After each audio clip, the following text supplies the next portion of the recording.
जरा सोचो, अगर सुपर हीरोज इंसानों के रक्षक नहीं बल्कि उनके दुश्मन बन जाएं तो क्या हो। अगर वो कानून से भी बड़े बन जाएं, जहां सिर्फ उनका ही राज चलता हो और वो खुद को गॉड मानने लगे। जी हाँ, ऐसे ही एक सुपर विलन जैसा सुपर हीरो है जिसका नाम है होमलैंडर, जो पूरी दुनिया को अपनी जूती की नोक पर रखना चाहता है और चाहता है कि सब लोग सिर्फ उसी की पूजा करें। अब क्या उसका ये सपना पूरा हो पाएगा या फिर उसके खुद के ही साथी उसके दुश्मन बन जाएंगे? जानने के लिए इस वीडियो को पूरा देखें और वीडियो शुरू करने से पहले ही वीडियो को लाइक और चैनल को सब्सक्राइब भी कर दें।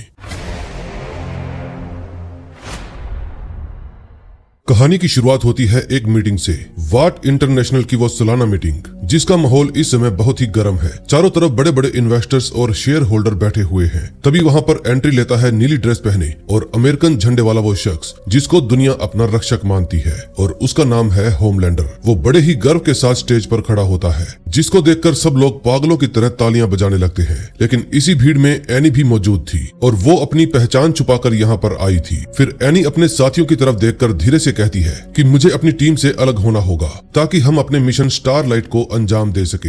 एनी को लगता है कि वो सुरक्षित है, लेकिन उसको नहीं पता था कि ऊपर से कोई उसको देख रहा है। दरअसल ब्लैक नायर इस समय एनी के ऊपर नजर रखे हुए था। दूसरी तरफ होमलैंडर स्टेज पर खड़े होकर लोगों का दिमाग घुमाने में लगा था। वो बड़े ही आत्मविश्वास से झूठ बोलता है और सारा इल्जाम स्टारलाइट ग्रुप के ऊपर डालने लगता है और कहता है कि उन्होंने शहर में गुंडागर्दी मचाई और वो लोग मासूमों को मार रहे हैं। मैं ये ऐलान करता हूँ कि हमारी टीम द 7 इन बदमाशों का खात्मा कर देगी और हम सब मिलकर एक नई शुरुआत करेंगे। इस समय उसके चेहरे पर एक अजीब सी मुस्कान थी, जैसे वो दुनिया को अपनी मुट्ठी में कर रहा हो। दूसरी तरफ एनी और उसकी टीम एक रूम में छुपकर वोट के सिस्टम को हैक करने की कोशिश कर रहे थे ताकि होमलैंडर की सच्चाई दुनिया के सामने आ सके। तभी अचानक से दरवाजा चीरते हुए एक तेज धार वाली कटाना तलवार अंदर आती है और उसको देखकर एनी चौंक जाती है। फिर वो अपने दोस्तों को कहती है, लगता है हम पकड़े गए क्योंकि ब्लैक नायर यहाँ पर आ चुका है। फिर वो अपने दोस्तों को कहती है, तुम सिस्टम को हैक करो, मैं बाहर जाकर उसको रोकती हूँ। फिर एनी खुद लड़ने के लिए तैयार हो जाती है और अपनी बिजली वाली ताकत का इस्तेमाल करने की कोशिश करती है। लेकिन फिर वो परेशानी में कहती है कि लगता है मैं अपनी पावर का इस्तेमाल नहीं कर पा रही क्योंकि ये स्क्रीन सारी एनर्जी खींच रही है। लगता है अब मुझे बिना किसी सुपर पावर के ही उस शैतान से लड़ना पड़ेगा। अब एक तरफ तो रूम के अंदर एनी ब्लैक नायर से भिड़ रही थी और दूसरी तरफ स्टेज पर होमलैंडर बड़े ही आराम से अपना भाषण दे रहा था और इन्वेस्टर्स को अपना मुनाफा बता रहा था। तभी एनी अपनी पूरी कोशिश करती है ब्लैक नायर को रोकने की, लेकिन तभी एक शार्प स्टार नाइफ उसके दोस्त के हाथ में आकर घुस जाता है। ये देखकर एनी का गुस्सा 7वें आसमान पर पहुंच जाता है। फिर वो दौड़कर आती है और पूरी ताकत से ब्लैक नायर के प्राइवेट पार्ट पर एक जोरदार लात मारती है, जिसके कारण वो दर्द से तड़प उठता है और वहीं पर ढेर हो जाता है। इतने में एनी की टीम सिस्टम में एक वीडियो अपलोड कर देती है। तभी ऑडिटोरियम में बड़ी स्क्रीन पर फ्लाइट 37 वाला कांड चलने लगता है, जिसको देखकर पूरे हॉल में सन्नाटा छा जाता है। स्क्रीन पर दिखाई देता है कि क्वीन मेव लोगों को बचाने की गुहार लगा रही है, लेकिन होमलैंडर उन सबको मरने के लिए छोड़ देता है। होमलैंडर गुस्से में चिल्लाता है और कहता है, मैं किसी को भी नहीं बचाऊंगा, इसलिए सब लोग पीछे हट जाओ वरना मैं अभी की अभी तुम सबका खेल खत्म कर दूंगा। उसका गुस्सा इतना ज्यादा था कि उसकी आंखों में से लाल लेजर निकलने लगती है। ये देखकर हॉल में बैठे सभी लोगों के होश उड़ जाते हैं। अब होमलैंडर का गुस्सा भी 7वें आसमान को छू जाता है और उसकी आंखें फिर से लाल होने लगती है, लेकिन जैसे तैसे वो खुद पर काबू पा लेता है। तभी सिस्टर सेज मीडिया के सामने आती है और इस पूरे मामले पर सफाई देने की कोशिश करती है। दूसरी तरफ वाट इंटरनेशनल की मीटिंग में जैसे ही वीडियो चलती है, चारों तरफ हल्ला मच जाता है और लोग डरने लगते हैं, लेकिन वाट के पास हर झूठ का तोड़ था। तभी व्हाइट हाउस में बैठी एशले, जो अब वाइस प्रेसिडेंट बन चुकी है, तुरंत मीडिया के सामने आती है और एक नया ही झूठ फैला देती है। वो बड़े ही आत्मविश्वास के साथ झूठ बोलती है कि मैं पूरी दुनिया को बताना चाहती हूँ कि जो वीडियो आपने देखी वो नकली है और AI का इस्तेमाल करके बनाई गई है और हो ना हो इसके पीछे स्टारलाइट ग्रुप का ही हाथ है ताकि वो हमें बदनाम कर सके। लेकिन मैं इन लोगों को छोड़ूंगी नहीं क्योंकि इन्होंने हमारे देश के मसीहा की इमेज को खराब करने की कोशिश की है। दूसरी तरफ वोट के हेडक्वार्टर में सिस्टर सेज बड़े ही सुकून से बैठी हुई थी क्योंकि उसको पता है कि दुनिया को कैसे उल्लू बनाया जाता है। फिर वो होमलैंडर की तरफ देखती है और स्माइल करके कहती है, मैं जानती थी कि ये लोग ऐसा ही कुछ करेंगे, इसलिए मैंने और एशले ने पहले से ही प्लान तैयार कर लिया था। मैंने इंटरनेट पर इतनी सारी फेक न्यूज और नकली वीडियोस फैलाई है कि अब अमेरिकन लोग खुद कंफ्यूज हो जाएंगे कि सच क्या है और झूठ क्या है। और हमारा स्टॉक प्राइस भी आधा ही पॉइंट गिरा है, इसलिए फिक्र की कोई भी बात नहीं। लेकिन होमलैंडर अभी भी गुस्से में था क्योंकि बड़े बड़े न्यूज चैनल्स की हेडलाइन में अभी भी उसको कातिल ही बोला जा रहा था। फिर होमलैंडर टीवी की स्क्रीन की तरफ इशारा करके गुस्से में कहता है कि एनएनसी वाले मुझे खूनी बोल रहे हैं। इनका कहना है कि मैंने अपने ही बेटे रायन को मार दिया, जबकि मैं जानता हूँ कि वो एक बोर्डिंग स्कूल में सुरक्षित है। फिर वो सेज की तरफ देखकर बोलता है कि क्या तुमने अभी तक अपने दिमाग का इलाज नहीं करवाया? तुमने मुझे कहा था कि सब कुछ कंट्रोल में रहेगा, तो फिर स्टारलाइट बिल्डिंग के अंदर कैसे घुसी? तुम जानती हो ना ये मेरी बेइज्जती है और मैं ये हरगिज बर्दाश्त नहीं कर सकता। अब मैं चाहता हूँ कि जो भी मेरा मजाक उड़ाए और मुझ पर मीम बनाए उसको तुरंत जेल में डाल दिया जाए। फिर ये बात सुनकर सिस्टर सेज कहती है कि तुम चाहे जितनी भी पावर हासिल क्यों ना कर लो, तुम कभी भी खुश नहीं रह पाओगे। अब ये बात सुनते ही होमलैंडर को और भी गुस्सा आ जाता है, इसलिए वो कहता है कि मुझे खुशी तब मिलेगी जब स्टारलाइट और बिली बूचर की लाशें मेरे सामने पड़ी होंगी। अब मैं खुद ह्यूगी कैंपबेल, एमएम और फ्रेंची को सरेआम मौत की सजा दूंगा और जब उसके दोस्तों की जान खतरे में आएगी तो स्टारलाइट खुद ब खुद बाहर निकल कर आएगी और तभी मैं उसका खेल खत्म कर दूंगा। अगले सीन में हम वार्ड की एक खौफनाक जेल कैंप फ्रीडम 47 को देखते हैं, जहां पर उन लोगों को रखा गया है जो स्टारलाइट को सपोर्ट करते हैं। इस समय फ्रेंची भी इसी जेल के अंदर कैद है और वो चोरी छुपे नशे का कारोबार भी कर रहा है। तभी कुछ गुंडे फ्रेंची पर हमला करने की कोशिश करते हैं, लेकिन ह्यूगी वक्त पर पहुंच जाता है और फ्रेंची का हाथ पकड़कर कहता है कि मैं तुम्हें बचाने के लिए आया हूँ, जल्दी चलो यहाँ से। लेकिन फ्रेंची कहता है कि मैं तुमसे बाद में मिलूंगा, पहले मुझे अंदर जाने दो। फिर जब फ्रेंची बैरक्स में पहुंचता है तो देखता है एमएम यानी मदर्स मिल्क एक बड़े से आदमी से लड़ रहा है। फिर फ्रेंची भीड़ की तरफ देखकर कहता है कि मैं शर्त लगाता हूँ इस फाइट में एमएम ही जीतेगा,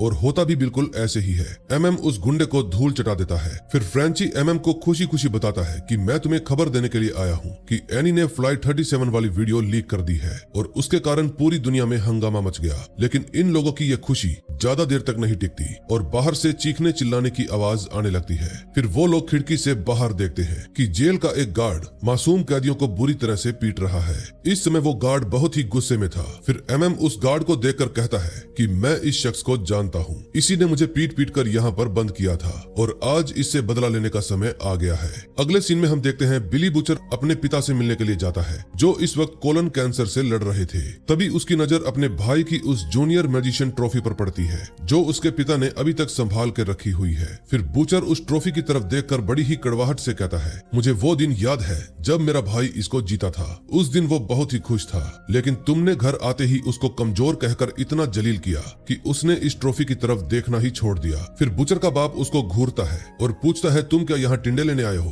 तभी बूचर को वो दिन याद आता है जब उसके बाप ने उसको बेल्ट से पीटा था और गालियां भी दी थी। फिर बूचर अपनी मुट्ठी खींचते हुए कहता है, मैं यहाँ पर तुम्हारा हालचाल पूछने के लिए नहीं बल्कि तुम्हारा हिसाब बराबर करने के लिए आया हूँ। दूसरी तरफ होमलैंडर का खौफ इतना ज्यादा बढ़ गया था कि उसके खुद के साथी ही उससे कांपने लगे थे। तभी एक इंटरव्यू के दौरान फायर क्रैकर होमलैंडर से उसकी वायरल वीडियो के बारे में पूछती है। तभी होमलैंडर मुस्कुराता है और कहता है कि ये सब एक सस्ती एआई वीडियो है और अगर आप लोग उसको ध्यान से देखोगे तो आपको उस वीडियो में मेरे हाथ में 7 उंगलियां दिखाई देंगी। ये सब मुझे बदनाम करने की साजिश रची गई है। अगले सीन में हम किमिको को देखते हैं जो कि मनीला में छुप कर रह रही थी, लेकिन तभी उसको एहसास होता है कि कोई उसके घर में घुसा है। फिर वो तुरंत उस पर हमला करती है, लेकिन तभी बूचर सामने आता है और कहता है, बस करो किमिको, मैं यहाँ पर तुम्हारी हेल्प लेने के लिए आया हूँ। फिर वो बताता है कि वार्ड 3 दिन के अंदर ह्यूगी, एमएम और फ्रेंची को मौत की सजा देने वाला है और हमें हर हाल में उनको जेल से निकालना होगा, इसलिए जल्दी से रेडी हो जाओ और मुझे मेरे प्लेन पर आकर मिलो।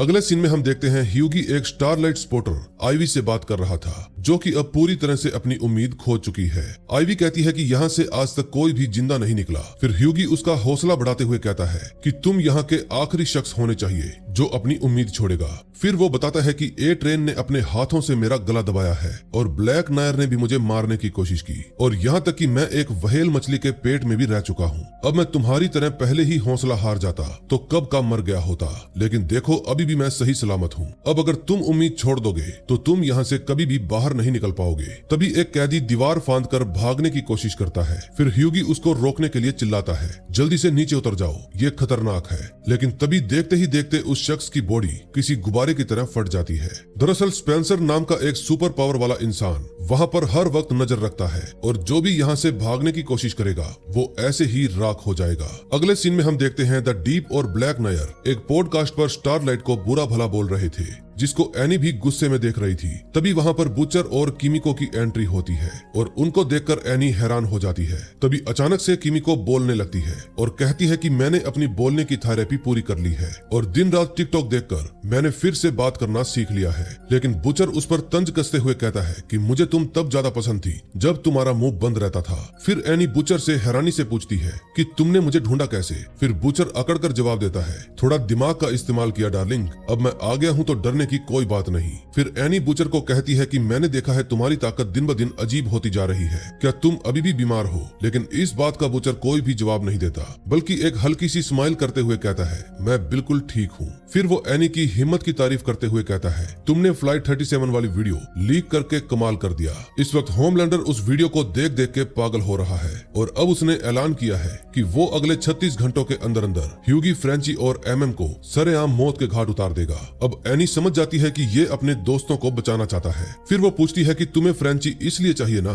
ताकि तुम उस वायरस वाले काम को पूरा कर सको जो सुपर लोगों की नस्ल खत्म कर सकता है। मैं जानती हूँ तुम होमलैंडर को हमेशा के लिए मिटा देना चाहते हो। फिर बुचर सर हिलाते हुए हाँ कहता है और एनी को भी साथ देने के लिए कहता है। दूसरी तरफ जेल के अंदर ह्यूगी, फ्रेंची और एमएम मौत के साए में अपनी आखिरी लड़ाई की तैयारी कर रहे थे। तीनों मिलकर चोरी छुपे हथियार बना रहे थे। फिर एमएम पसीना पोंछते हुए कहता है, हमें जल्दी से जल्दी यहाँ से निकलना होगा वरना हमारी मौत पक्की है। फिर फ्रेंची कहता है, हाँ अगले 36 घंटों में हमारा खेल खत्म कर दिया जाएगा। अब ये बात सुनकर ह्यूगी को भी गुस्सा आ जाता है और वो कहता है, मैं समझ गया हूँ, होमलैंडर हमें चारे की तरह इस्तेमाल करना चाहता है ताकि एनी अपने बिल से बाहर निकल आए। अब हमें यहाँ से निकलने के लिए और भी ज्यादा बम तैयार करने होंगे। दूसरी तरफ एनी वो वाट को उस कैंप का पूरा नक्शा भी दिखाती है, लेकिन बुचर पूछता है कि तुमने उनको पहले बचाने की कोशिश क्यों नहीं की। लेकिन एनी कहती है कि मुझे लगता था कि वो जेल के अंदर ही ज्यादा सुरक्षित रहेंगे, लेकिन अब पानी सिर से ऊपर जा चुका है। फिर वो एक बिल्डिंग की तरफ इशारा करती है और कहती है कि हमारे दोस्त वहाँ पर कैद हैं, लेकिन वहाँ तक पहुँचने का रास्ता बिल्कुल खुला है और हमें वहाँ पर जाते समय कोई भी देख सकता है। फिर बुचर कहता है, ये काम तुम मुझ पर छोड़ दो, मैं एक सुपर कीड़े को जानता हूँ जो जमीन के नीचे सुरंग खोद सकता है, लेकिन समस्या ये है कि हम बाहर कैसे निकलेंगे। फिर एनी कहती है, तुम चिंता मत करो, मैं भी किसी को जानती हूँ जो हमारी हेल्प कर सकता है। अगले सीन में हम देखते हैं वाट टावर में होमलैंडर वही फ्लाइट वाली वीडियो बार बार देख रहा था जिसको देखकर उसका खून खोल रहा था। फिर वो गुस्से में वहाँ के स्टेज मैनेजर को मौत के घाट उतार देता है। तभी जब द डीप और ब्लैक नायर अंदर आते हैं तो होमलैंडर उनको भी घूरते हुए ऑर्डर देता है कि 1 साल हो गया तुम दोनों अभी तक ए ट्रेन और स्टारलाइट को पकड़ नहीं पाए, जाओ जाकर ढूंढो उनको और जल्दी से मेरे सामने लेकर आओ वरना अगला नंबर तुम्हारा ही होगा। दूसरी तरफ एशले जब एक इंटरव्यू दे रही थी तो वहाँ पर सिस्टर सेज आती है और कहती है कि मुझे उपराष्ट्रपति से मिलना है। फिर एशले से मिलकर वो बताती है कि होमलैंडर अब और भी ज्यादा स्टारलाइट समर्थकों को जेल में डालने की योजना बना रहा है, हमें कुछ करना चाहिए। अगले सीन में हम वार्म सुपर को देखते हैं जो कि अपने कमरे में बैठा स्क्रिप्ट लिख रहा था।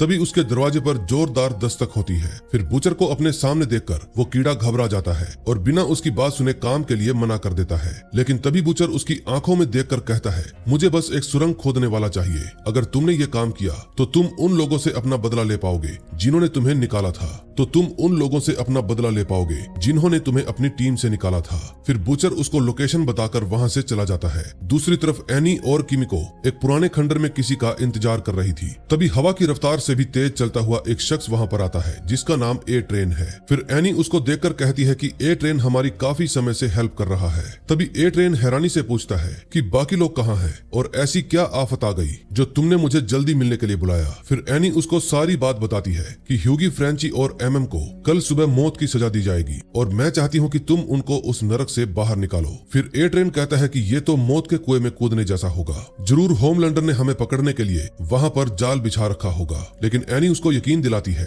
कि हमें होमलैंडर को खत्म करने का तरीका मिल गया है, लेकिन इसके लिए हमें फ्रेंची को बाहर निकालना होगा। लेकिन सारी बातें सुनने के बाद ए ट्रेन मना कर देता है और कहता है कि मैं इस सुसाइड मिशन का हिस्सा नहीं बन सकता। फिर वो पलक झपकते ही वहाँ से गायब हो जाता है। दूसरी तरफ जेल के अंदर वो तीनों दोस्त ह्यूगी, फ्रेंची और एमएम सुबह होने का इंतजार कर रहे थे ताकि वो अपना धमाका कर सके। फिर एमएम मायूसी में कहता है कि अगर हम यहाँ से बाहर निकल भी गए तो भी हम भगोड़े ही रहेंगे और ये जंग कभी भी खत्म नहीं होगी। तभी ह्यूगी बम बनाने का बचा कुचा सामान लेने के लिए बैरक्स में जाता है, लेकिन वहाँ का नजारा देखकर उसके होश उड़ जाते हैं। वो पूरा कमरा लाशों से भरा पड़ा था क्योंकि होमलैंडर ने वहाँ पर कत्लेआम मचा दिया था और इस समय होमलैंडर वहाँ पर आराम से बैठा हुआ था क्योंकि वो जानता था कि ह्यूगी ने दीवार के अंदर बॉम्ब छुपाया है। फिर वो ताली बजाते हुए कहता है, मुझे ये सब पहले से ही पता था, लेकिन फिर भी मैंने तुम्हें ये सब करने दिया ताकि मैं तुम्हें बाद में और भी ज्यादा दर्द दे सकूं। फिर ह्यूगी भी गुस्से में कहता है, तो देर किस बात की है, आओ मार डालो मुझे। लेकिन होमलैंडर कहता है कि मैं तुम्हें इतनी आसान मौत नहीं दूंगा, बल्कि तुम तो वो चारा हो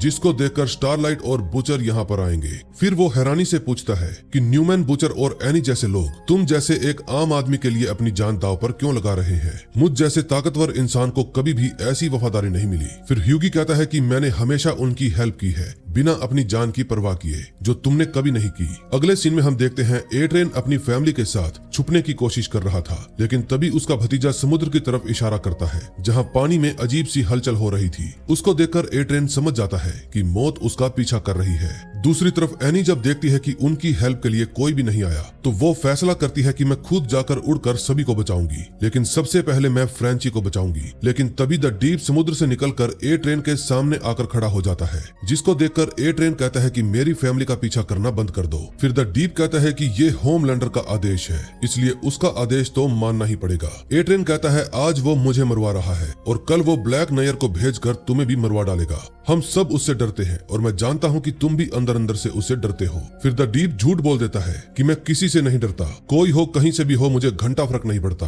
अगले सीन में हम देखते हैं अब मिशन शुरू हो जाता है और बुचर उस वार्म सुपर को लेकर कैंप के करीब पहुंच जाता है। फिर वो कीड़ा पूछता है कि निकलना कहाँ है। फिर बुचर बैरक 19 की तरफ इशारा कर देता है। फिर वो कीड़ा अपनी पैंट उतारता है और मिट्टी को खाने लगता है और देखते ही देखते वो वहाँ पर एक गहरी सुरंग खोद देता है। फिर बुचर, किमिको और एनी उस सुरंग के रास्ते से जेल के अंदर दाखिल हो जाते हैं। फिर जैसे ही वो लोग बैरक 19 का फर्श तोड़कर ऊपर आते हैं, तो बुचर और किमिको का सामना उन यादों से होता है जिनको वो पीछे छोड़ आए थे। लेकिन तभी उनका सामना होमलैंडर से हो जाता है, जिसके चेहरे पर वही कातिलाना मुस्कान थी। वो जानता था कि बुचर और उसकी टीम गुडोल्किन वायरस के साथ उस पर हमला करने की कोशिश कर रहे हैं, इसलिए वो एक पल भी जाया किए बिना अपनी आंखों से लाल लेजर निकालकर किमिको पर निशाना लगाता है, जिसके कारण उसकी बॉडी 2 हिस्सों में बढ़ जाती है। फिर होमलैंडर बुचर की तरफ घूरते हुए कहता है, मैं जानता हूँ तुम अब एक आम इंसान नहीं रहे, तुम्हारे अंदर भी एक सुपर वाली पावर आ गई है। अब ये सब देखकर बुचर गुस्से में अपनी मुट्ठी बंद कर लेता है और सही वक्त का इंतजार करने लगता है।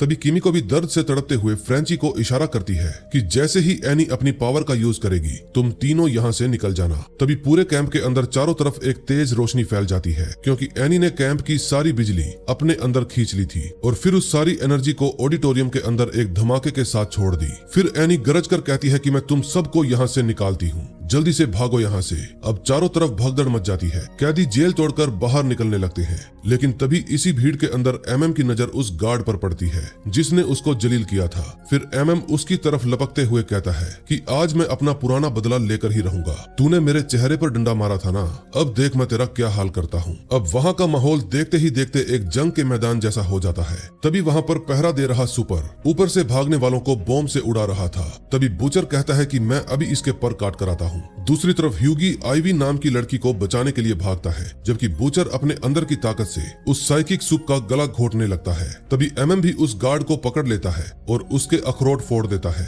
फिर वो उसका गला तब तक दबाता है जब तक उसकी सांसें नहीं थम जाती। फिर एनी भी फ्रेंची और किमिको को लेकर वहाँ से निकलने लगती है। दूसरी तरफ बुचर जब उस सुपर को खत्म करने वाला था, तो अचानक से वहाँ पर होमलैंडर आ जाता है, जो अपनी लेजर से बुचर पर हमला करता है और उसको दूर फेंक देता है। इस समय आईवी उम्मीद भरी नजरों से स्टारलाइट को ही देख रही थी, लेकिन तभी होमलैंडर की लेजर उसके सिर के आर पार निकल जाती है। फिर होमलैंडर गुस्से में चिल्लाते हुए कहता है, विलियम बुचर जल्दी से बाहर निकल और अपने दोस्त ह्यूगी को मुझसे बचा ले, वरना मैं इसको अभी खत्म कर दूंगा। अब बुचर को समझ में नहीं आ रहा था कि उसको बाहर जाना चाहिए या नहीं। तभी हम देखते हैं कि होमलैंडर अपनी आंखों से ह्यूगी को मारने ही वाला था। तभी अचानक से ए ट्रेन वहां पर आ जाता है और ह्यूगी को उठाकर हवा की रफ्तार से वहां से गायब हो जाता है। जब होमलैंडर को पता चलता है कि ए ट्रेन ने गद्दारी की है, तो वो पागल हो जाता है। फिर वो चिल्लाकर कहता है कि मैं तुम्हें छोड़ूंगा नहीं, और फिर वो भी ए ट्रेन के पीछे लाइट की स्पीड से दौड़ने लगता है। इस समय ए ट्रेन अपनी पूरी ताकत से भाग रहा था, लेकिन तभी रास्ते में एक लड़की फोन पर बात करते हुए सामने आ जाती है और उसको बचाने के चक्कर में ए ट्रेन का पैर फिसल जाता है और वो जंगल में जाकर गिरता है। अब स्पीड में गिरने की वजह से वो काफी जख्मी हो जाता है, लेकिन इतने में होमलैंडर वहां पर आ जाता है। फिर वो होमलैंडर को देखकर कहता है कि सच तो ये है कि अगर ये पावर्स तुम में से निकाल दी जाए तो तुम एक मामूली और घटिया इंसान के सिवा कुछ नहीं हो। लेकिन इस बात पर होमलैंडर को और भी गुस्सा आ जाता है और वो बिना सोचे समझे ए ट्रेन को मौत के घाट उतार देता है। अब नेक्स्ट एपिसोड में देखेंगे क्या होता है। सेकंड एपिसोड की शुरुआत एक गमगीन माहौल से होती है। दरअसल ए ट्रेन की मौत के बाद एक बड़ी शोक सभा रखी जाती है जहां वॉट के बड़े बड़े हीरोज के साथ एक फादर भी आए हुए थे। वो फादर बड़े ही गर्व से ए ट्रेन की तारीफ करते हैं और कहते हैं कि मैं पूरी दुनिया को बताना चाहता हूँ, ए ट्रेन ने हमेशा होमलैंडर को अपना गुरु माना, लेकिन अफसोस की स्टारलाइट ने धोखे से हमारे इस महान हीरो को मार डाला। इस समय वहाँ पर खड़े लोग स्टारलाइट के नाम से ही भड़क रहे थे। उनको लगता है कि अब इंसानियत खतरे में है, इसलिए सब लोग स्टारलाइट से अपना बदला लेने के लिए बेचैन थे। लेकिन होमलैंडर जो कि ये सब कुछ देख रहा था, उसको ये सब काफी घटिया लगता है और उसको गुस्सा आने लगता है। लेकिन तभी उसको अपनी मरी हुई माँ की आवाज सुनाई देने लगती है जो कि उसको एक प्यारा बच्चा कहकर पुकार रही थी। दूसरी तरफ बिली बुचर पूरी टीम को अपनी एक गुप्त लैब के अंदर लेकर आता है और वहाँ का नजारा देखकर सबके होश उड़ जाते हैं। फिर बुचर गर्व से सबको बताता है कि मैं एक वायरस तैयार कर रहा हूँ जिसमें मेरा एक दोस्त समीर मेरी हेल्प कर रहा है। फिर बुचर एक झूठ बोलता है कि विक्टोरिया और जो को होमलैंडर ने मारा था, जबकि सच तो ये है कि विक्टोरिया की जान खुद बूचर ने ली थी। तभी ह्यूगी समीर से मिलता है, लेकिन समीर तो किमिको को देखकर गुस्से में था क्योंकि उनका पहले कभी झगड़ा हुआ था। फिर बूचर सबको शांत करवाते हुए कहता है कि मैंने वायरस तो बना लिया है, लेकिन अब हमें इसका टेस्ट भी करना होगा ताकि हम होमलैंडर को मौत के घाट उतार सके। फिर ह्यूगी पूछता है कि क्या ये वायरस सिर्फ होमलैंडर पर ही काम करेगा या दुनिया के हर सुपर को मार देगा। बूचर कहता है यही तो हमें टेस्ट करना है। फिर फ्रेंची उनको तुरंत एक प्लान बताता है कि हम इस वायरस को रॉक हार्ड नाम के एक सुपर पर टेस्ट कर सकते हैं जो बहुत वक्त से अपने घर से बाहर ही नहीं निकला। वो भी कभी होमलैंडर के जितना ही ताकतवर हुआ करता था। अब सब लोग उसकी बात मान जाते हैं, लेकिन ह्यूगी डरा हुआ था। फिर ह्यूगी एनी से अकेले में बात करता है कि मुझे बूचर पर बिल्कुल भी भरोसा नहीं। अगर ये वायरस दुनिया के हर सुपर को मार सकता है तो हमें भी बूचर से बचकर रहना होगा। फिर एनी सख्ती से जवाब देती है कि मैं 8 बिलियन लोगों को बचाने के लिए 10,000 सुपर्स की मौत का खतरा उठा सकती हूँ और ये कोई बड़ी बात नहीं है। तभी किमिको और फ्रेंची पुरानी बातों को लेकर थोड़ा इमोशनल हो जाते हैं। इस समय किमिको नाराज थी क्योंकि वो मौत का दर्द कई बार महसूस कर चुकी है और अब ये वायरस उसको और ज्यादा दर्द देगा। फिर फ्रेंची उसका हाथ पकड़कर कहता है कि मैं यहाँ तुम्हारे लिए ही आया हूँ ताकि इस वायरस को समझकर इसको बदल सकूं और तुम्हारी जान बचा सकूं। मैंने तुम्हें जेल में बहुत मिस किया। फिर वो दोनों एक दूसरे के करीब आने लगते हैं। दूसरी तरफ वाट टावर में होमलैंडर ए ट्रेन की लाश के पास खड़ा था और अब उसको अपने किए पर पछतावा भी हो रहा था। फिर वो ए ट्रेन की तरफ देखकर कहता है कि मैं तुम्हें अपना पुराना दोस्त मानता था और जब तुम्हारी गर्लफ्रेंड बूचर से मिली थी तब भी मैंने तुम्हें माफ कर दिया, लेकिन तुम तो एक सांप निकले। अब होमलैंडर को लग रहा था कि कोई भी उसके मुकाबले का नहीं है और ना ही उसके जितना पावरफुल, लेकिन तभी उसको याद आता है कि कोई था जो उसकी बराबरी का था। फिर वो तुरंत सोल्जर बॉय के स्लीपिंग चैम्बर के पास पहुंच जाता है और उसको वहां से बाहर निकाल देता है। अगले सीन में हम रॉक हार्ड के घर को देखते हैं जहां पर कई सारे इन्फ्लुएंसर वीडियोस वगैरह बनाते हैं। तभी बूचर की टीम घर के अंदर घुस जाती है और देखती है कि रॉक हार्ड जो कभी 400 किलो का था अब एक ही जगह बैठे रहने से 10,000 किलो का हो चुका है। फिर वो मशीन के जरिए उनसे बात करता है और पूछता है कि तुम लोग मेरे घर में क्या करने आए हो। दूसरी तरफ सोल्जर बॉय को भी होश आ जाता है। फिर होमलैंडर उसको शांत होने के लिए कहता है और कहता है कि मैं तुम्हें 2 साल की कैद से आजाद करता हूँ। फिर होमलैंडर उसको बताता है कि अब दुनिया बदल चुकी है और मैं चाहता हूँ कि तुम मेरे साथ काम करो। हम दोनों को ही बूचर से नफरत है क्योंकि उसने हमें धोखा दिया। अगर तुम मेरा साथ दोगे तो मैं तुम्हें द 7 में जगह भी दिलवाऊंगा। अब ये सारी बातें सुनने के बाद सोल्जर बॉय कहता है कि मैं तो तुम्हें मारने वाला था, लेकिन होमलैंडर सोल्जर बॉय को उसकी पुरानी ढाल वापस दे देता है। फिर सोल्जर बॉय उससे पूछता है कि तुम मुझे अपनी टीम में शामिल क्यों करना चाहते हो। होमलैंडर कहता है क्योंकि मैं चाहता हूँ तुम बिली बूचर को ढूंढ कर मेरे पास लाओ। अगर तुमने ये काम कर दिया तो मैं तुम्हें माफ कर दूंगा। फिर सोल्जर बॉय अपनी ढाल को चेक करता है और कहता है अब ये पहले जितनी पावरफुल नहीं रही, लेकिन फिर भी वो होमलैंडर की बात मान लेता है। दूसरी तरफ रॉक हार्ड के घर पर बूचर अपनी पूरी टीम के साथ तैयारी कर रहा था। फिर बूचर पूरे घर का जायजा लेता है और सख्ती से कहता है कि हमें इस पूरी जगह को पैक करना होगा ताकि जब हम वायरस टेस्ट करें तो यहाँ से हवा बाहर ना निकले। अब वायरस का नाम सुनते ही रॉक हार्ड की फट जाती है और वो डर के मारे अपनी सांसें ही रोक लेता है। फिर बूचर हंसते हुए कहता है कि मैं अभी वायरस लेकर आता हूँ, तब तक तुम इस घोंचू का ध्यान रखो, कहीं ये साला डर की वजह से ही ना मर जाए। लेकिन ह्यूगी और किमिको को बूचर पर बिल्कुल भी भरोसा नहीं था, इसलिए वो दोनों उसको कहते हैं कि मैं और किमिको भी तुम्हारे साथ चलेंगे। फिर बूचर उन दोनों को भी अपने अपने साथ ले जाता है। अगले सीन में हम देखते हैं वाट टावर में सिस्टर सेज अपनी पूरी टीम को बताती है कि शहर में स्टारलाइट्स की तादाद बढ़ती जा रही है, इसलिए हमें इन सब को पकड़कर जेल में डालना होगा। फिर सेज इस काम के लिए प्रेसिडेंट स्टीव से हेल्प मांगती है। स्टीव कहते हैं कि इस काम में बहुत खर्चा होगा, लेकिन सेज कहती है कि हम टैक्सेस से ज्यादा रेवेन्यू दूसरी चीजों से कमा लेंगे, तुम बस फ्रीडम कैंप्स की तादाद 3 गुना बढ़ा दो। इतने में होमलैंडर वहाँ पर सोल्जर बॉय को लेकर आता है और सभी से उसकी मुलाकात करवाता है। फिर वो प्रेसिडेंट स्टीव को ऑर्डर देते हुए कहता है कि आप सोल्जर बॉय के ऊपर से सारे इल्जाम हटा दीजिए और इसको द 7 का हिस्सा भी बना दीजिए। प्रेसिडेंट डर के मारे उसकी बात मान लेता है। अब आपको होमलैंडर की पावर का अंदाजा हो ही गया होगा कि उसने तो देश के प्रेसिडेंट को भी अपनी उंगलियों पर नचा रखा है। और ये देखकर सोल्जर बॉय भी होमलैंडर से काफी इम्प्रेस हो जाता है और कहता है दुनिया सच में बदल गई है, क्या बात है, प्रेसिडेंट अब हमारे लिए ड्रिंक बना रहे हैं। दूसरी तरफ रॉक हार्ड के घर में एनी और फ्रेंची हर कोने को सील कर रहे थे। तभी रॉक हार्ड उनके ऊपर अपने गर्म लावा से हमला कर देता है। फिर फ्रेंची एनी को धक्का देकर उसको बचा लेता है और कहता है मैं समझ गया, जरूर ये अपने लावा की वजह से ही इतना बड़ा हो गया। इस समय घर के बाहर एमएम दारू पी रहा था। तभी उसकी नजर देवी नाम की एक इन्फ्लुएंसर पर पड़ती है जो अपने कौओं से एमएम पर हमला करवा देती है। फिर एमएम गुस्से में उन कौओं को पकड़कर बाहर फेंक देता है और देवी को दबोच लेता है। इस समय एनी बहुत ही ज्यादा दुखी थी और फिर वो फ्रेंची के आगे अपना दर्द जाहिर करते हुए कहती है कि मेरे सपोर्टर्स को चुन चुनकर मारा जा रहा है, ए ट्रेन भी मेरी ही वजह से मारा गया। वो सब लोग मुझसे उम्मीद रखते हैं लेकिन मैं उनको बचा नहीं पा रही। फिर फ्रेंची उसका हाथ थाम कर कहता है मैंने भी कई लोगों को मारा है और उनको मारने का दर्द मुझे हमेशा रहेगा, लेकिन अब मैं इस बोझ के साथ जीना सीख गया हूँ और तुम्हें भी सीखना होगा। तभी जब एमएम वहाँ पर आता है तो एनी देवी को देखकर चौंक जाती है। फिर वो तय करती है कि हमें इस वायरस का इस्तेमाल देवी पर ही करना चाहिए। फिर एमएम उसको रॉक हार्ड के साथ वाले कमरे के अंदर बंद कर देता है। दूसरी तरफ रास्ते में बूचर, किमिको और हुगी देखते हैं कि जेट और शैली मासूम स्टारलाइट्स को पकड़कर उनकी रील्स बना रहे हैं। अब किमिको उनको बचाना चाहती थी लेकिन बूचर उनको रोक देता है और कहता है कि अगर हम अभी वहाँ पर गए तो हमारा मिशन फेल हो जाएगा और सारे सुपर हम पर टूट पड़ेंगे। दूसरी तरफ वाट टावर में सेज होमलैंडर से पूछती है कि तुमने सोल्जर बॉय को आजाद क्यों करवाया, क्या तुमने उसको वायरस के बारे में बताया?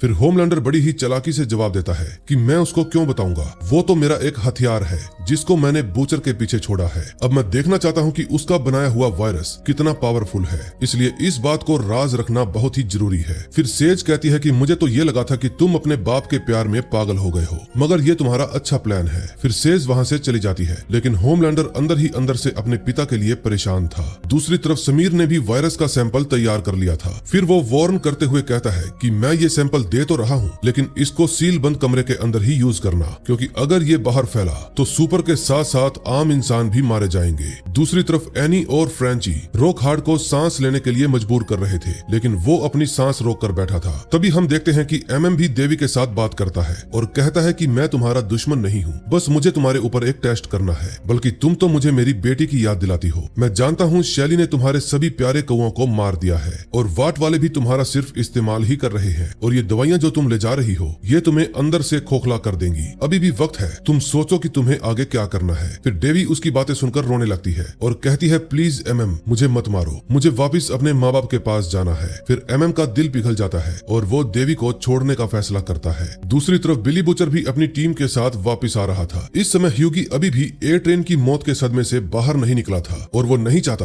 कि इस वायरस से सारे सुपर मारे जाएं। लेकिन बूचर गुस्से में ह्यूगी को डांट देता है और कहता है कि तुम्हें बड़े खतरे का बिल्कुल भी अंदाजा नहीं और शायद इसी वजह से एनी भी तुम्हें समझ नहीं पा रही। तभी अचानक से हवा के अंदर एक ढाल उड़ती हुई आती है और देखते ही देखते उनकी कार पर हमला हो जाता है। फिर जब बूचर बाहर देखता है तो उसके होश उड़ जाते हैं क्योंकि वहाँ पर सोल्जर बॉय आया था। फिर बूचर हैरानी से कहता है कि मुझे तो लगा था कि मैलोरी ने तुम्हें सेफ रखा होगा लेकिन ये तो होमलैंडर के लिए काम करता है। तभी बूचर के दिमाग में एक खुराफाती आइडिया आता है और अब वो अपना वायरस होमलैंडर के बाप पर ही टेस्ट करने के बारे में सोचता है। फिर बूचर अपनी कार से बाहर निकलता है। फिर सोल्जर बॉय उसको देखकर उस पर तंज कसते हुए कहता है कि तुम्हारी अभी भी बेवकूफों वाली हरकत गई नहीं। लेकिन बूचर पलटकर जवाब देता है कि अब तुम बूढ़े हो गए हो इसलिए स्मार्ट बनना बंद करो। फिर सोल्जर बॉय बूचर पर गोलियां बरसाने लगता है लेकिन बूचर पर उनका कोई भी असर नहीं होता। फिर बूचर उसको समझाता है कि होमलैंडर पागल हो गया है इसलिए उसका मरना जरूरी है। लेकिन सोल्जर बॉय गुस्से में कहता है कि तुमने मुझे धोखा दिया था बूचर, इसलिए होमलैंडर ने मुझे तुम्हें मारने का मौका दिया है। लेकिन बूचर उसको समझाता है कि होमलैंडर तुम्हारे दिमाग से खेल रहा है और मेरे पास एक ऐसा वायरस है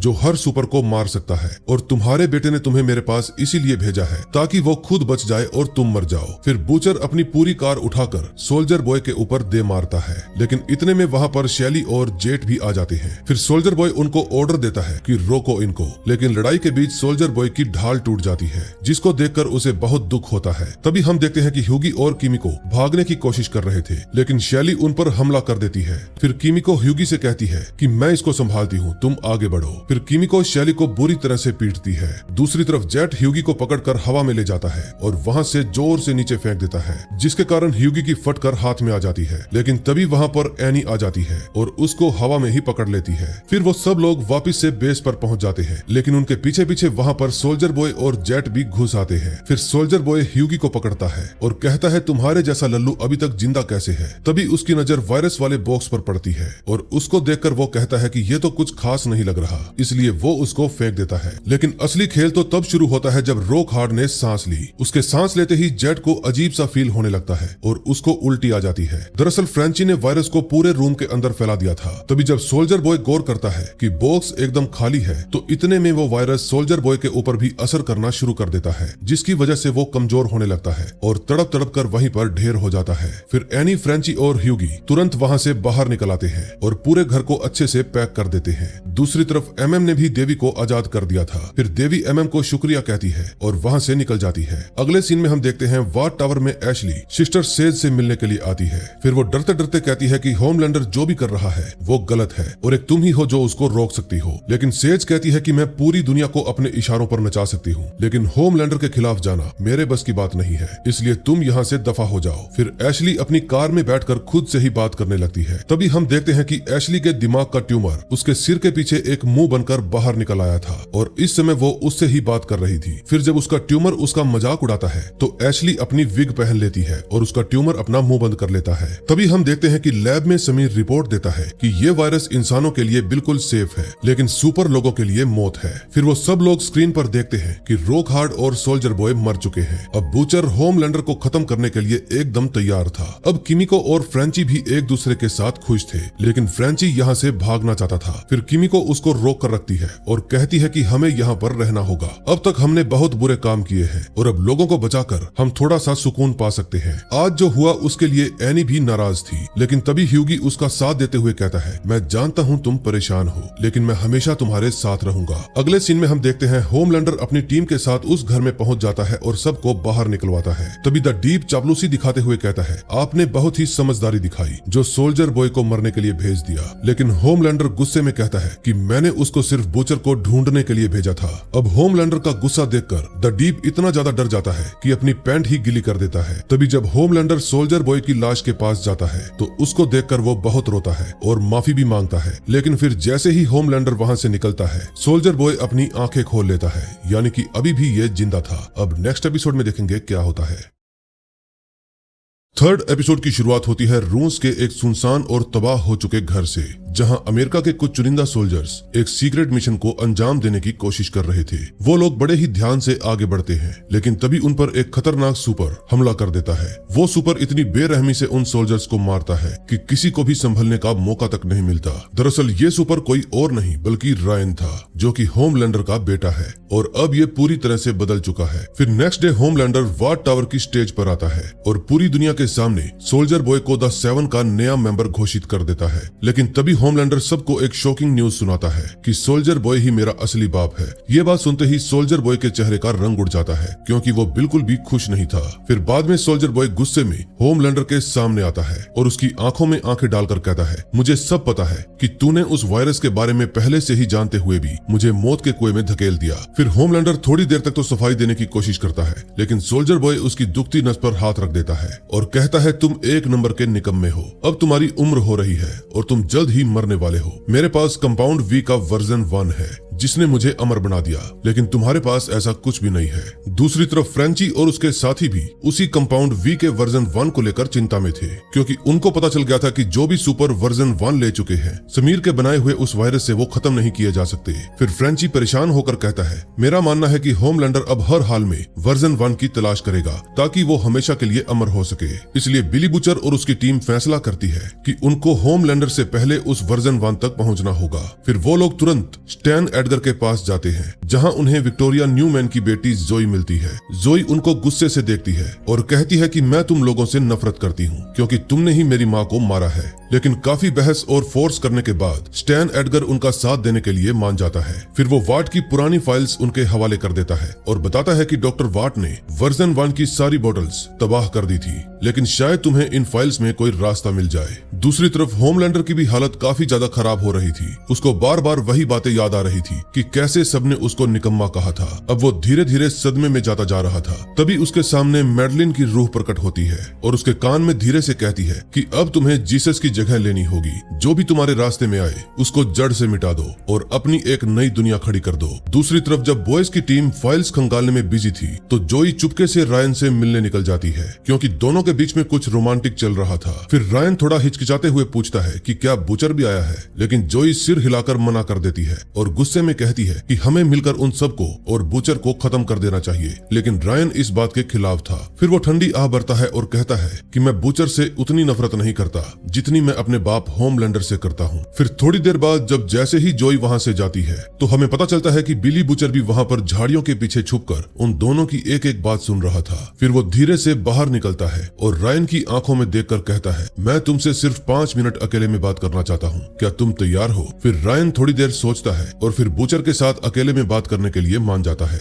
अगले सीन में हम वाट टावर के अंदर एक बहुत ही अजीब और घिनौना नजारा देखते हैं। दरअसल होमलैंडर एक बड़े से बाथ टब में बैठा था, लेकिन उसमें पानी नहीं बल्कि मदर्स मिल्क था, यानी कि वो माँ के दूध में बाथ ले रहा था जो उसने स्पेशल हॉस्पिटल से मंगवाया था। तभी वहाँ पर सोल्जर बॉय आता है। फिर उसको देखकर होमलैंडर कहता है कि मुझे तुम्हारी हेल्प चाहिए। अब क्योंकि तुम मेरे बाप हो इसलिए तुम्हें मेरे साथ मिलकर कंपाउंड वी का वर्जन 1 ढूंढने में हेल्प करनी होगी। लेकिन ये बात सुनते ही सोल्जर बॉय हंसने लगता है और होमलैंडर का मजाक उड़ाने लगता है। सोल्जर बॉय कहता है, मैं तुम्हारी हेल्प क्यों करूं? क्या इसलिए कि तुम बूढ़े हो गए हो और तुम्हारी उम्र भी ढल रही है, लेकिन मैं अमर हूं और जल्दी ही वाट मेरे हाथ में होगा। तुम बस अपनी मौत का इंतजार करो। और इतना कहने के बाद सोल्जर बॉय वहाँ से अकड़ते हुए चला जाता है और होमलैंडर का गुस्सा धरा का धरा रह जाता है। दूसरी तरफ स्टैन एडगर के बेस पर एक नया खुलासा होता है। वहाँ एडगर और जोई के साथ ट्रांसलूसेंट का बेटा भी रह रहा है, वही ट्रांसलूसेंट जिसको ह्यूगी ने मारा था। लेकिन इस बेचारे लड़के को झूठ बोला गया है कि इसके बाप का कातिल होमलैंडर है और इस समय ये गुस्से से भरा बैठा है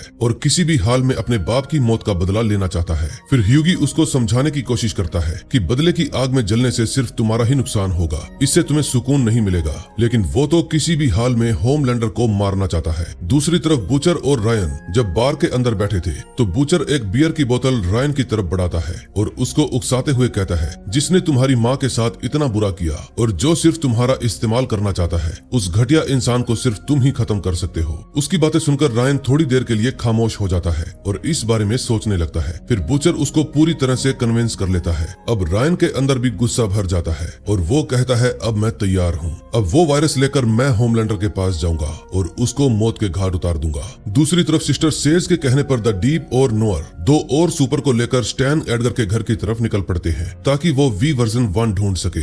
दूसरी तरफ किमिको और फ्रेंची पुरानी फाइल्स लेकर बेस की तरफ जा रहे थे ताकि उनको स्कैन करके मिटाई गई डिटेल्स निकाल सके। लेकिन उनको नहीं पता था कि उनकी वैन में जोई भी छुप कर बैठी हुई है। इस समय जोई गुस्से में है और कहती है कि मैं यहाँ पर बुचर को खत्म करने के लिए आई हूँ। लेकिन वहाँ पर उसको अपना बाप समीर मिल जाता है। अब समीर को झूठ बोला गया था कि उसकी बेटी जोई मर चुकी है। फिर जब दोनों बाप बेटी मिलते हैं तो गुस्से से पागल हो जाते हैं और लैब की सारी मेहनत तबाह कर देते हैं। किमिको भी उनको रोकने की कोशिश नहीं करती और उनको यूं ही जाने देती है। तभी जब बुचर वहाँ पर आता है तो उसको पता चलता है कि वायरस की सारी प्रोग्रेस खत्म हो गई है, इसलिए वो गुस्सा हो जाता है। फिर वो गुस्से में किमिको की तरफ बढ़ता है और चिल्लाकर कहता है कि मैं तुम्हें जिंदा नहीं छोड़ूंगा। फिर फ्रेंची उनके बीच में आकर उनको रोक लेता है। तभी बुचर रायन से कहता है कि अभी तो हमारे पास वायरस नहीं है, इसलिए तुम होमलैंडर के पास मत जाओ। लेकिन रायन तो अब किसी की भी सुनने वाला नहीं था। वो बुचर की आंखों में देखकर कहता है, मैं उसको बिना वायरस के भी मार सकता हूँ और तुमने ही तो कहा था कि मैं सबसे ताकतवर हूँ, इसलिए अब मैं पीछे नहीं हटूंगा।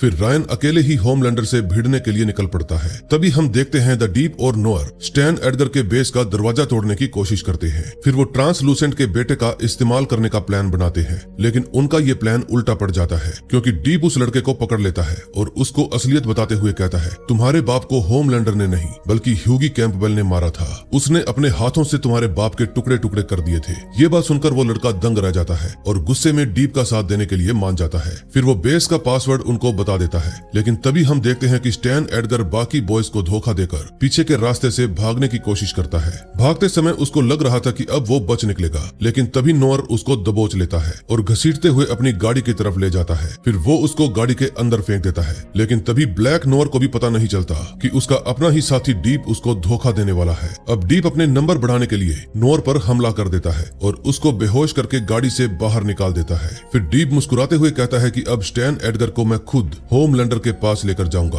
और उसका भरोसा जीत लूंगा। दूसरी तरफ बेस के अंदर हालत काफी खराब थी क्योंकि बचे हुए सुपर एमएम ह्यूगी और स्टारलाइट पर टूट पड़ते हैं। तभी ट्रांसलूसेंट का बेटा जो कि गुस्से में है वो ह्यूगी की गर्दन पकड़ लेता है और वो चिल्लाते हुए कहता है कि आज तो मैं तुम्हें मौत के घाट उतार ही दूंगा क्योंकि तूने ही मेरे बाप को मारा है। अब वो ह्यूगी को खत्म करने ही वाला था, लेकिन तभी वहाँ पर एक दूसरी सुपर आ जाती है और ट्रांसलूसेंट के बेटे को ही खत्म कर देती है। अब इससे पहले कि वो ह्यूगी पर हमला करती, स्टारलाइट पीछे से आकर उस सुपर को मौत की नींद सुला देती है। फिर वो दुखी होकर कहती है कि मैं एक और जान नहीं लेना चाहती थी, ये मुझे क्या हो गया है। दूसरी तरफ वाट के पुराने अम्यूजमेंट पार्क में माहौल काफी गर्म था क्योंकि रायन ने होमलैंडर को कॉल करके वहाँ पर बुला लिया था। फिर जब होमलैंडर वहाँ पर पहुँचता है तो वो रायन को मैनिपुलेट करने की कोशिश करता है, लेकिन रायन अब उसकी बातों में नहीं आने वाला। फिर वो अपने बाप की आंखों में देखकर कहता है, मुझे पता है कि तुमने मेरी माँ के साथ क्या किया, तुम एक दरिंदे हो। फिर दोनों के बीच में भयंकर लड़ाई शुरू हो जाती है। रायन अपनी पूरी ताकत लगाता है, लेकिन बूचर सही था। बिना वायरस के रायन में इतनी जान नहीं थी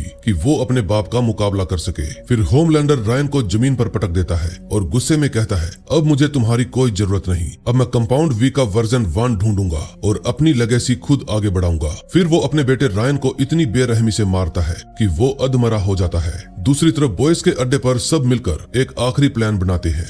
बूचर कहता है कि हमारे पास अब एक ही रास्ता बचा है, हमें उन फाइल से मिली लोकेशन पर जाना होगा, वो जगह जहां पर वर्जन 1 के टेस्ट हुए थे, क्योंकि हमें होमलैंडर के पहुंचने से पहले उनको तबाह करना होगा। लेकिन तभी किस्मत एक और पलटवार करती है। वाट टावर में डीप स्टैन एडगर को लेकर होमलैंडर के सामने पेश हो जाता है और इसका मतलब एकदम साफ था कि अब होमलैंडर को भी पता चल जाएगा कि वी वर्जन 1 कहां पर छुपाया गया है। लास्ट सीन में हम देखते हैं बूचर अब उस अम्यूजमेंट पार्क में पहुंच जाता है जहां पर रायन पड़ा हुआ था। फिर बूचर दौड़कर उसके पास जाता है और देखता है कि रायन अभी मरा नहीं है, लेकिन उसकी हालत बहुत ही नाजुक है। फिर रायन भी धीरे से बूचर का हाथ पकड़ता है और समझ जाता है कि उसको होमलैंडर को खत्म करने के लिए बूचर की हेल्प करनी होगी। अब नेक्स्ट एपिसोड में ये खून खराबा और भी बढ़ने वाला है क्योंकि अब ये बाप बेटा दोनों एक दूसरे के खून के प्यासे हो गए हैं। अब नेक्स्ट एपिसोड में देखेंगे क्या होता है।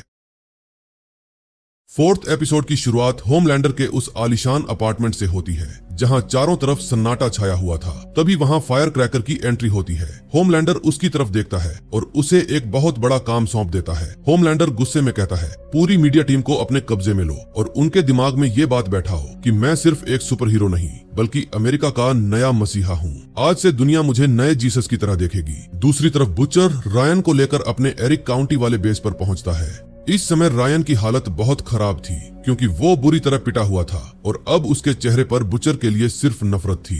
रायन गुस्से में चिल्लाकर बोलता है, तुम्हें मेरी कोई परवाह नहीं है, तुम बस मुझे एक हथियार की तरह इस्तेमाल कर रहे हो ताकि तुम अपनी ये जंग जीत सको। बुचर उसकी बात सुनकर खामोश रहता है और जैसे ही रायन के लिए पानी लेने मुड़ता है, रायन मौका देखकर वहां से रफू चक्कर हो जाता है। वहीं दूसरी तरफ डी बॉयज की बाकी टीम एक बहुत बड़े खतरे की तरफ कदम बढ़ा रही थी। दरअसल उन्हें फोर्ट हार्मनी हॉस्पिटल जाना था, वही जगह जहां सबसे पहले कंपाउंड वी के वर्जन 1 की टेस्टिंग शुरू हुई थी और जहां सोल्जर बॉय को बनाया गया था। फिर बूचर के साथी सोचते हैं कि अगर हमें वर्जन 1 का एक भी कतरा मिल गया तो हम उसे होमलैंडर को मिलने से पहले ही तबाह कर देंगे। ऐसा करके शायद हम इस तबाही को रोक पाएंगे। दूसरी तरफ स्टारलाइट की जिंदगी में एक अलग ही तूफान चल रहा था। दरअसल ह्यूगी को बचाने के बाद वो गम और गलती के बोझ तले दबी हुई थी। फिर वो खुद से ही कहती है, मैं अपने हर प्यारे इंसान को मौत के मुंह में धकेल रही हूँ, मुझे ह्यूगी से दूर जाना ही होगा। इसी गम में वो ह्यूगी से रिश्ता तोड़कर अपने पिता को ढूंढने निकल जाती है। जब वो अपने पिता के ठिकाने पर पहुंचती है तो वहां उसे एक ऐसा सच पता चलता है जो उसका दिल तोड़ देता है। उसे पता चलता है कि उसके पिता ने एक नई दुनिया बसा ली है, उनकी एक अलग फैमिली है और उनका एक बेटा भी है। वहीं वॉट टावर के अंदर एक अलग ही खिचड़ी पक रही है। सिस्टर सेज सोल्जर बॉय से मिलती है और उसके दिमाग में जहर घोलना शुरू कर देती है। सिस्टर सेज उसकी आंखों में आंखें डालकर कहती है, होमलैंडर फोर्ट हार्मनी हॉस्पिटल जा रहा है ताकि वो वर्जन 1 ढूंढ सके। अगर वो उस तक पहुंच गया तो वो अमर हो जाएगा और फिर तुम में और उसमें कोई फर्क नहीं रहेगा। ये बात सुनते ही सोल्जर बॉय का खून खोल उठता है और वो होमलैंडर के साथ निकल पड़ता है। ऐसा लग रहा था कि सिस्टर सेज ही असली शतरंज की खिलाड़ी है जो सबको आपस में लड़ा रही है। तभी हमें ब्लैक नोयर का वो सच पता चलता है जो किसी ने सोचा भी नहीं था। नोयर डी डीप के पास जाता है और उसकी गर्दन पकड़कर कहता है, मैं इतने दिनों से सिर्फ एक्टिंग कर रहा था, पर तुमने तो हद कर दी। तुमने होमलैंडर के सामने हीरो बनने के लिए स्टैन एडगर को आगे कर दिया और मुझे रास्ते पर अकेला छोड़ दिया। डीप उसकी बात को मजाक में उड़ा देता है और उसे बिल्कुल भी सीरियस नहीं लेता। दूसरी तरफ जब द बॉयज की टीम फोर्ट हार्मनी हॉस्पिटल के करीब पहुंचती है तो वहां का मंजर देखकर उनकी रूह कांप जाती है, क्योंकि वहां चारों तरफ लाशें पड़ी थीं जो पूरी तरह सड़ चुकी थीं और उन पर कीड़े चल रहे थे। तभी फ्रेंची हवा को सूंघता है और परेशानी में बोलता है, हवा में कुछ बहुत अजीब है, मुझे खतरे की बू आ रही है। फिर जैसे ही वो हॉस्पिटल के गेट पर पहुंचते हैं, उन्हें दिखता है कि वहां के जानवर और इंसान सबकी अंतड़ियां बाहर निकल चुकी हैं, जैसे कोई वायरस उन्हें अंदर से खा रहा हो।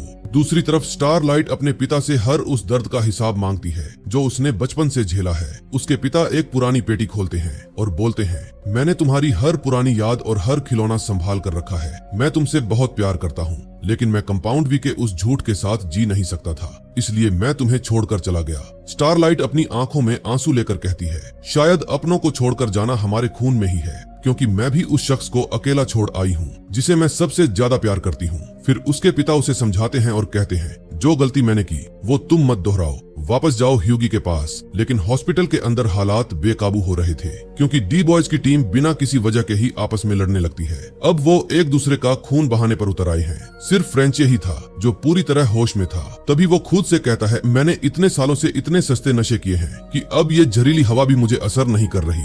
अब उसे समझ आ जाता है कि हॉस्पिटल की हवा में कोई ऐसी चीज है जो लोगों के दिमाग को पागल कर रही है और उन्हें एक दूसरे का दुश्मन बना रही है। दरअसल ये वही खतरनाक वायरस था जिसने बाहर के जानवरों और अंदर के सोल्जर्स को एक दूसरे का दुश्मन बना दिया था। इसके संपर्क में आने वाले इतने आक्रामक हो जाते हैं कि उन्हें सिर्फ खून दिखाई देता है। तभी वहां पर होमलैंडर और सोल्जर बॉय भी आ जाते हैं। फिर एमएम तुरंत वहां एक छोटा सा सेंसर फिट कर देता है और अपने साथी से कहता है, जब ये दोनों अंदर एंटर करेंगे तब हमें तुरंत पता चल जाएगा, इसलिए हमें होशियार रहना होगा।